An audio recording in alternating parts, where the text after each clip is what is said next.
Bumisita ang ating Vice Presidente na si Inday Sara Duterte sa Malaysia para sa Education Organization Council.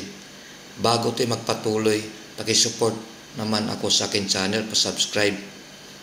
Maraming salamat mga boss.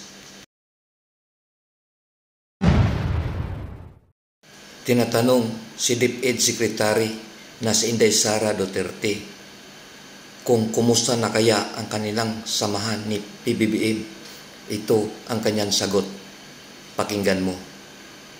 Nagtanong sa akin na si Pangulong Marcos about sa mga sinabi ng aking kapatid. We have no problem with each other.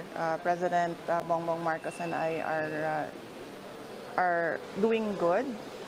We are okay in terms of our relationship.